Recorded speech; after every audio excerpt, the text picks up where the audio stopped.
এই মুহূর্তে রাজধানীর শেরেবাংলা নগরের চিন্ময়ী সম্মেলন কেন্দ্রে আছেন রিপোর্টার আহমেদ সালিহিন। সরাসরি যাচ্ছি তার কাছে।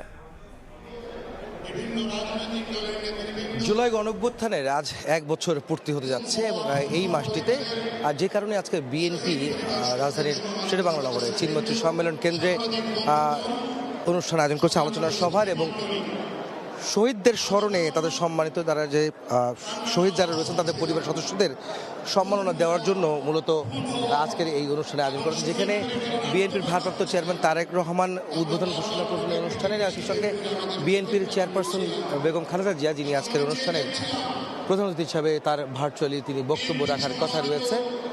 আর কিছুক্ষণের মধ্যে বিএনপি মহাসচিব মির্জা ফখরুল আলমগীর কথা বলবেন বলে আমরা জানতে পেরেছি। একটি বিষয় বলে রাখতে চাই যে এখানে আজকের এই অনুষ্ঠানে আলোচনার সভায় যারা নিহত হয়েছেন বিগত গণঅভ্যুত্থানে নিহত হয়েছেন এবং আহত তাদের পরিবারের সদস্যরা আজকে এখানে উপস্থিত হয়েছেন, যেখানে বিএনপির 734 জন নেতা কর্মী অঙ্গ সংগঠনের সমর্থক সহ 734 জন নিহত হয়েছেন। তাদের পরিবারের সদস্য কিন্তু আজকে এখানে এসেছেন এবং তাদের মধ্যে কয়েকজন এখানে বক্তব্য রেখেছেন। তারা কিন্তু কান্না জড়িত কণ্ঠে তাদের আবেগ ধরে রাখতে পারেনি। তারা তাদের স্বজনদের হারানোর যে বেদনা সেটি তুলে ধরছিলেন। একই সঙ্গে বিগত আন্দোলনের সময়, অর্থাৎ গত 15 বছরের সরকার বিরোধী আন্দোলনের সময় যেই সদস্যরা, যে কর্মীরা নিহত হয়েছিলেন, তাদের পরিবারের সদস্যরাও নিহত হয়েছেন বা গুম হয়েছে, তাদের পরিবারের সদস্যরা কিন্তু আজকে এই অনুষ্ঠানে এসেছেন।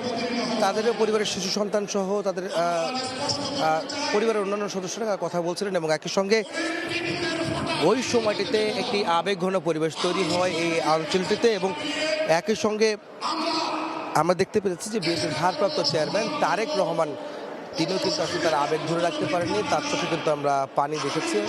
অর্থাৎ তিনি কিন্তু এখানে আমরা দেখতে পেরেছি যে তাদের যে যারা স্বজন হারিয়েছেন তাদের সন্তান, তাদের পরিবারের সদস্যরা যখন কথা বলছিলেন, যারা তাদের আকুতি জানাচ্ছিলেন, তখন তারেক রহমান আসলে তার চোখের পানি ধরে রাখতে পারেননি, আমরা কিন্তু দেখতে পেরেছি।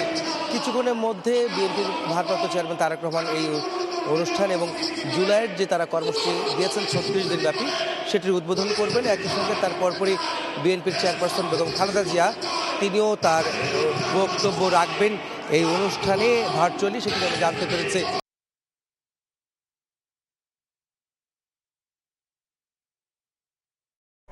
সরাসরি যুক্ত ছিলাম চিন্ময়ী সম্মেলন কেন্দ্রে।